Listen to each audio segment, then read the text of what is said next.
can.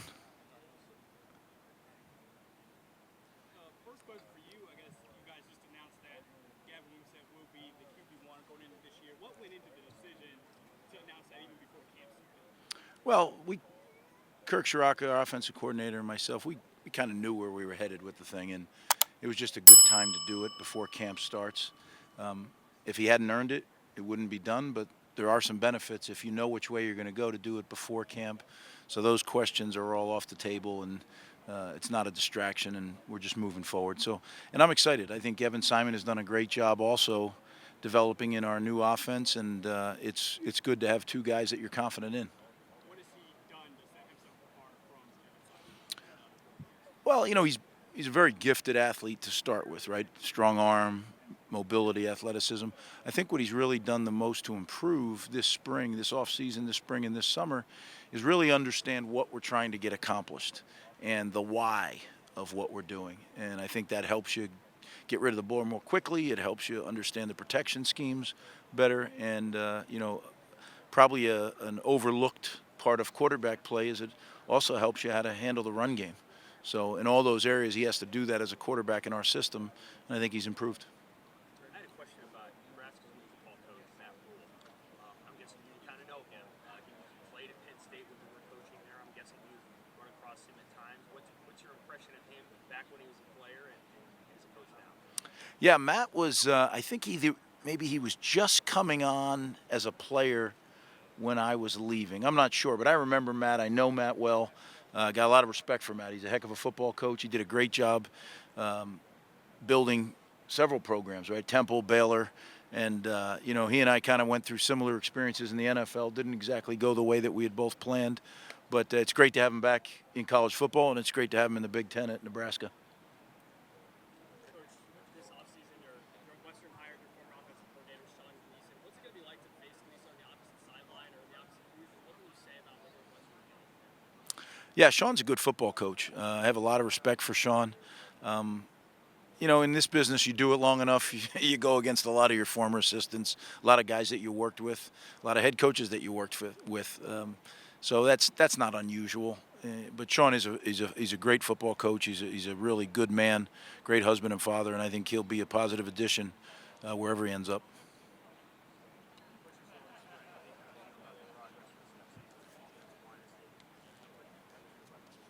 Yeah, I think our O-line is getting better by the day, but we need to. We weren't good enough. We were improved, better than we had been, but still not where we needed to be. I think we're gaining experience. We'll have guys that have played a couple years in our system and played a couple years in the Big Ten, which is going to be important, right? This is a upfront league. Great defensive lines that we face in this league, and we're going to have to be able to be better than we've been.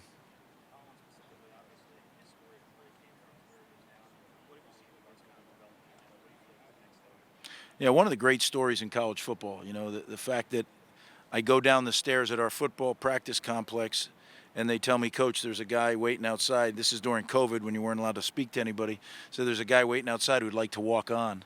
And out of the car climbs this gigantic 6'7", 400-pound man. And he tells me he'd like to walk on. He's been admitted to school. I said, well, yeah, sure. Go, do this, do that. And sure enough, the guy just transformed his body.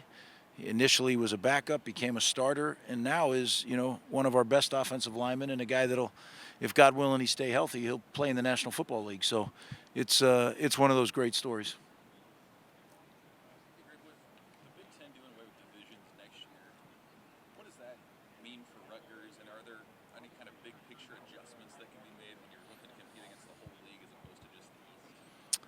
I don't know if there's any big picture adjustments. I mean, one of them is you're going to have to head west 3 time zones for Rutgers, right, to play on the road in California. So you got to be ready for that, which we have plans for that from previous stops that I've been. But I think the biggest, I'm concerned about the 23 season. That's what we're looking at, right?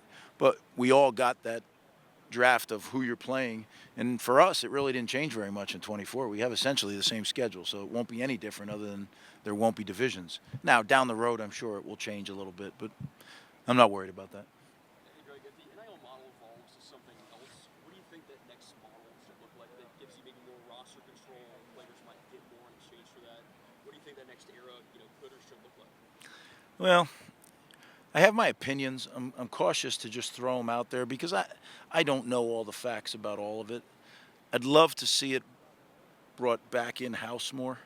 I think that's the way it should be, right? If the entity that is getting the income from the football performances, that's part of their NIL, name, image, and likeness. And then look, if you want to go raise money for that as well as a university, I just think that might be better. But again, I'm not an expert on that. I know the world we're in today, and that's the one I'm trying to be the best that we can be.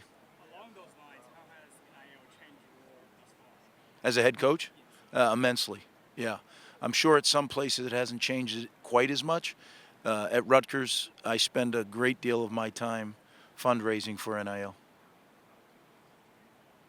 Sam Brown was emerging as a really good running back last year before the season ended. What changed from those last season? That was huge. Yeah, I mean, it wasn't only the game against Indiana where he really had a breakout game. It was the games leading up to it that you could see what he's capable of. He has great vision. He's faster than you think. He's got a tremendous stiff arm. There's things that he can do that, that we haven't had around here for a while. So to lose him for the rest of the season, that was tough. But it's tougher on him than us probably, right? I mean, he's the one who went through it. But I'm excited. I think Sam is going to be healthy. He's coming back, and he'll be a guy that I think can be a real quality Big Ten back. He will be, yes. Nassim Brantley will be full go, yes. Are there any major injuries to note going into camp? Like I said earlier, for me it's confusing, right? Because I deal with it every day, so I'm trying to think. We have one of our young corners that had an Achilles surgery. He'll be out for the year. Other than that, we'll have some guys that might be restricted a little bit at the beginning of camp, but overall we're in pretty good shape. Who's that again? Fitzroy Legister. Yeah.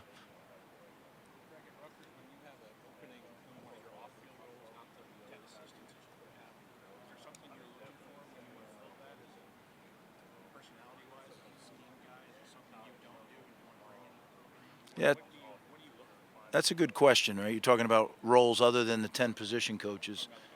Sure, analysts. There's so many different roles now that there never were in college football. I think it really depends on, number one, what is the role you're trying to fill, and how do you build your staff out? Because you do have your 10 position coaches, but how do you build your staff behind them?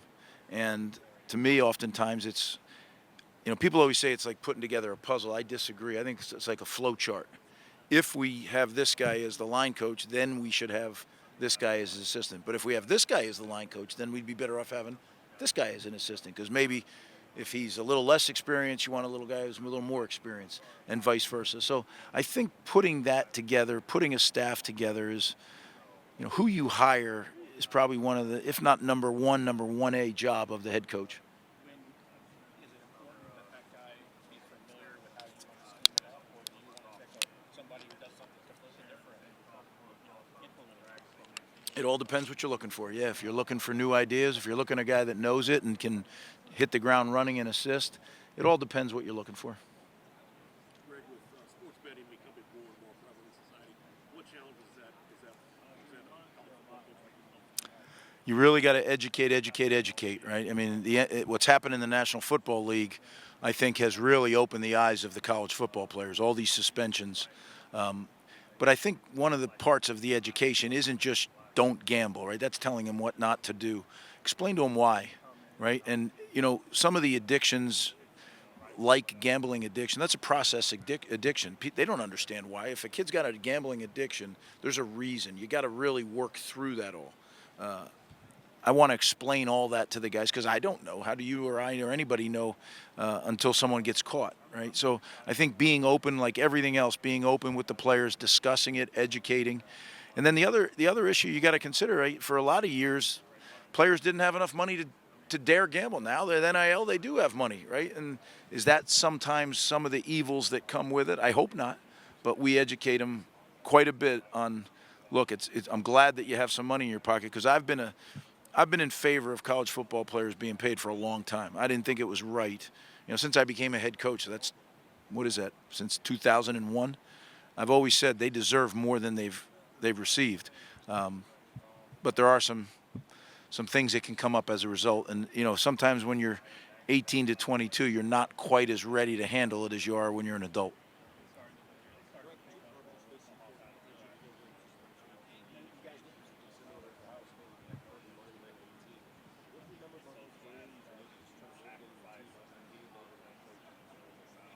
Well, I think the big thing you have to decide is it a suspension for just the game day, or is it a suspension like Urban was out the entire time?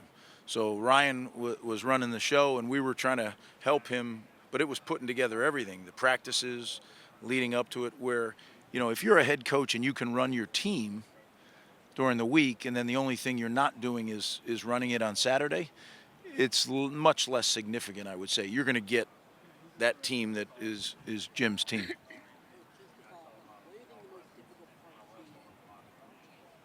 Could you just be a little louder? I'm sorry. What do you find the most difficult part of being an interim head coach when it comes to playing with the staff and then having to take on more responsibility? Yeah, I don't know for sure, because I'm trying to think if I was ever part of that, and I don't know if I ever was part of an interim. But I have to imagine the uncertainty of it all, right? Because, yes, as an assistant, you're going to go do everything you can to help the kids be as successful as they can. But you don't know your own situation. You got a wife and kids, and you got to be thinking about where your next move is. I think the uncertainty has probably got to be the toughest part. Forget the day-to-day, just the overall real-life uncertainty of it has got to be tough. But like I said, I'm not an expert. I've never been a part of it, so I really can't tell you.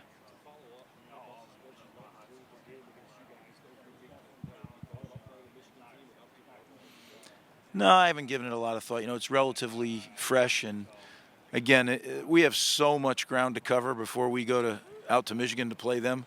So I think I really make it a habit not to waste much time on things that I have no control over, because I just don't have enough time in the day as it is. And if I start doing that, I think it'd be really not a good thing. Hey, Greg, along those lines, how much of your time nowadays is spent on off-the-field stuff compared to, on-the-field stuff from now to your first time at Rutgers? How much, if you have a pie of time, how much of that pie is off the field? A lot more of that pie is used on off-the-field stuff now, yeah. And again, I think it can be selective to which university you are, right? I think in our situation, NIL is a real element of us retaining our best players, and at Rutgers, I have to be a huge part of that. And then we saw several of you coaches mentioning how open and communicative Tony Petitti has been with you guys. How much different has that been from the previous administration, and how have you how have you liked that? Well, I think it's been great. Tony's has done a great job since he got here, but I don't think it's fair to compare administrations. I think everybody has their own leadership style. We did a lot of great things done with the previous commissioner, and I really anticipate we'll get a lot of great things done under Tony's guidance as well. You said earlier that we know who we are, but we got to be different. I would love to hear a little bit more about that, how you would be different this year, maybe compared to last.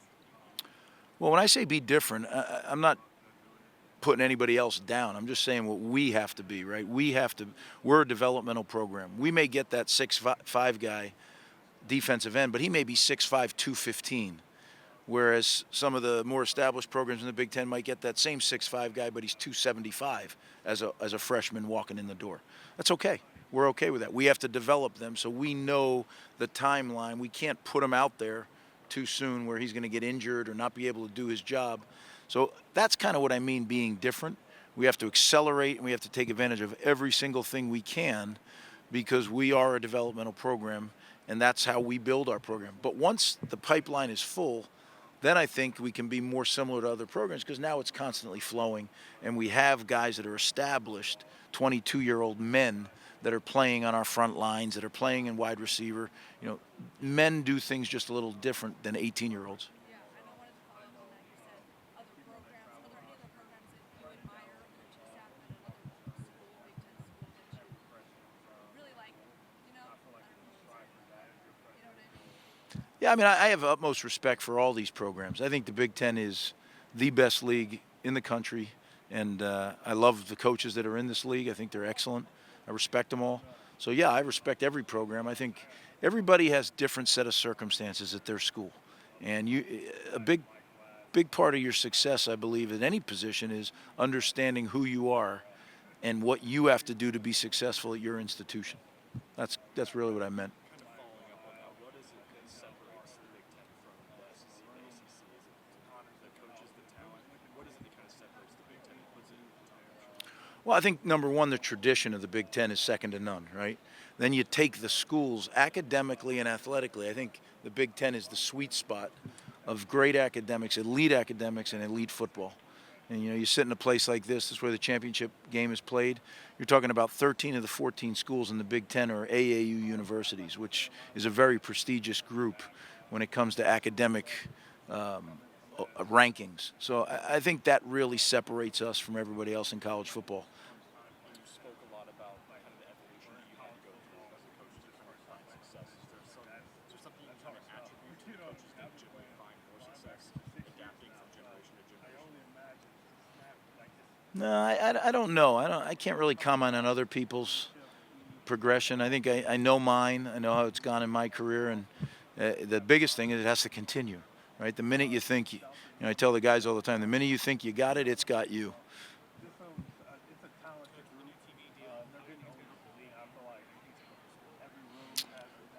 Well, I'm not really 100% sure what the new TV deal is, so I can't tell you that. I know that we're dealing with multiple TV partners, and I've heard all the things that it's going to be more money and all that, which is in this day and age critical, right? It costs money to run a big-time college football program, so the more of it, the better off we're going to be. Other than that, exposure is great, right? Recruiting, part of our job is, recruiting young men. You don't draft them at this level, you recruit them. So if there's more exposure, that's going to help recruiting. Greg, how challenging is it to game plan for a guy like Marvin Harrison Jr.? Yeah, it's very, very, very challenging. There's things you can do in game planning, and you do everything right, and he still makes the play. So there's your game plan, right? He's a rare athlete, rare player. And then weighing that, how do you weigh maybe double covering him, but also realizing that Ohio State's wide receiver room has so many weapons that on the hindsight it could also be? Yeah, and they also have a few running backs and a big offensive line. So, yeah, it's not an easy job. That's why most people haven't been able to do a very good job of slowing them down, right? But you have to have a plan. You have a method of what you're going to do that you believe in, that your players believe in, and then you go do it the very best you can. And that's what we'll do when we finally get to them later in the season.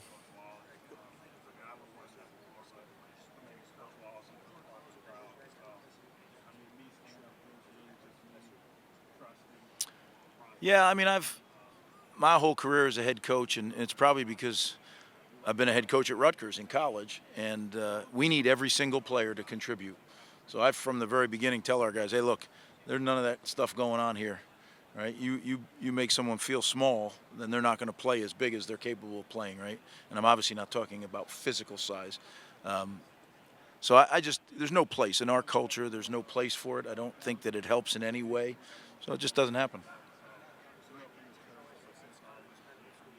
Yeah, absolutely. I mean, anytime you have a big thing happen in college athletics, I always talk about it with our team. But, I think they would tell you 10 or 12 times a year we talk about that, because we introduce, when a guy's new on our team, he comes up in front of the room and introduces himself, and I tell him, make it a point of it every time. And that's it, guys. He's introduced, he's part of our family now, and I expect him to be treated as part of the family. So, yeah, I mean, Because of what's happened at Northwestern, is there a fear that you guys that your players may overlook them heading into that week 1 matchup? not at all, no. How surprised were you by the Illinois? Look, in this day and age, nothing really shocks me anymore. I've been through my own stuff. Look, I don't know. None of us really do, right? So I stay away from it.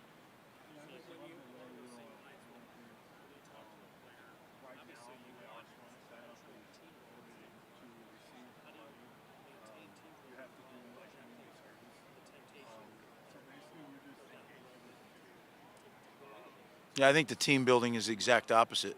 When you sacrifice for your teammate, That's team building.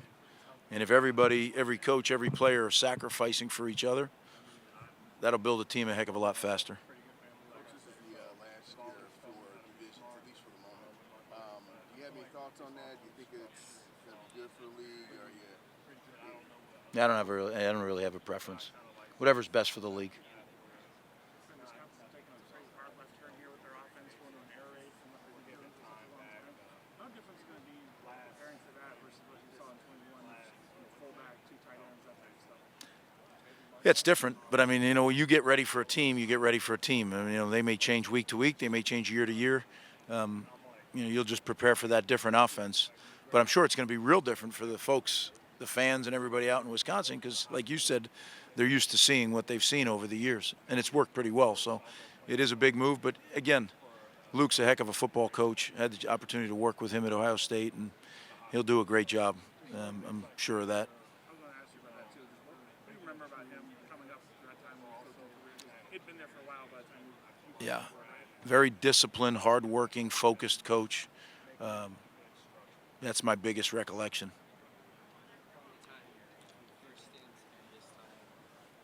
Yeah, it's surreal, honestly. Those figures asked me last week. Do I think we've done a good enough job? Well, the results would tell you no.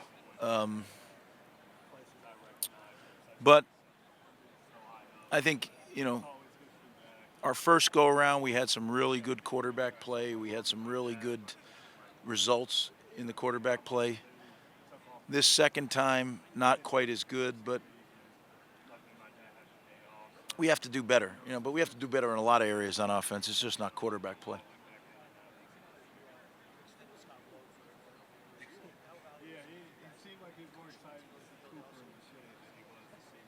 Yeah, Scott's a great young coach, in my opinion. I think that he's doing a great job, like you said, in recruiting. He's doing a great job just being a – he loves Rutgers, right? Rutgers is in his blood. He came here as a 17-year-old and, you know, was a tremendous player for us, and he's a guy that I really trust.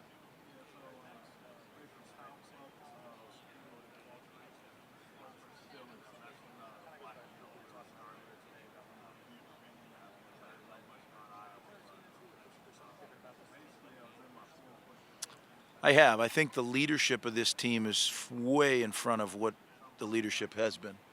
And, you know, when you start talking about a player-led team, that's what I mean, is that they know the culture, they know what's inside it, they know what's outside of it, and they are very quick to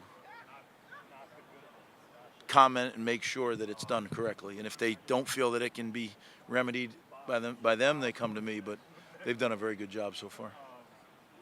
Actions are you taking kind of to make sure that the end of last season, the losing streak you ended with last year, doesn't carry over?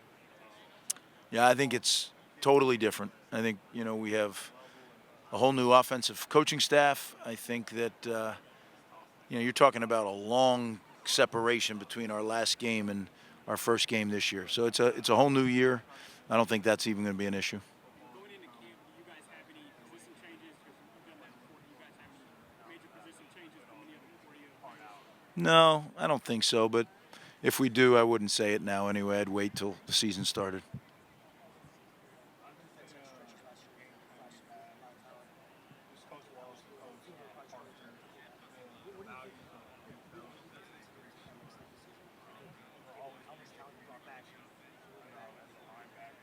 Yeah, I'm excited about our defense. I think Joe Harris-Simiak and the defensive staff have a special chemistry about them with the players, with each other. I think what we need to do is be more consistent, right? We played some great defense at times, and then other times we gave up some plays. You know, our big thing is you can't give up. You got to limit big plays. You're going to give some up, but you got to really limit those. And we need to do a better job of that consistently throughout the year, and we will.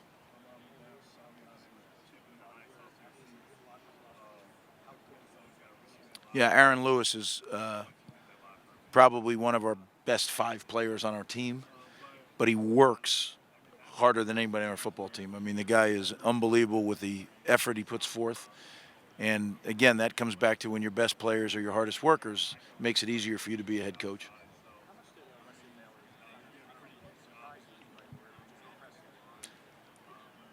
Yeah, Wesley Bailey didn't surprise me because I saw it in practice. It's just he had to do it in a game, and not a lot ruffles him. He's a very even-keeled dude, but can play really well on the edge, and I look forward to him having a big year.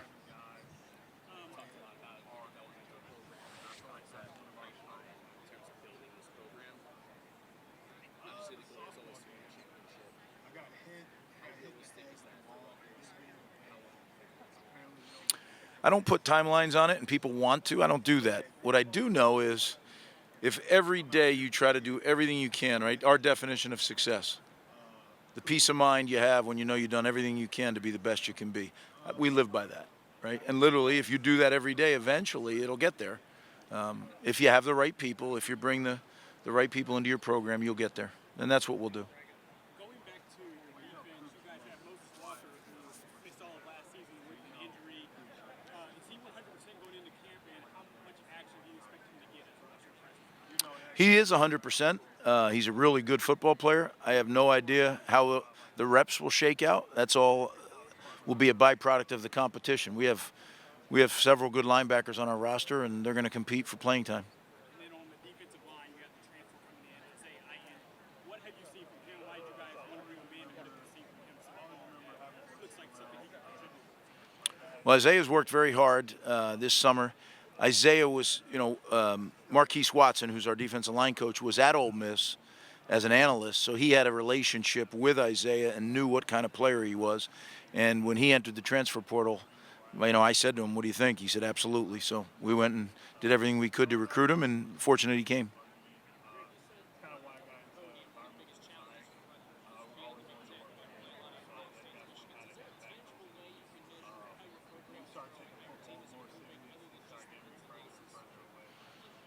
Well, the wins and losses are real, right? Like you can't say, to me, that is a big part. But yeah, I evaluate our whole program every day, right? I see growth.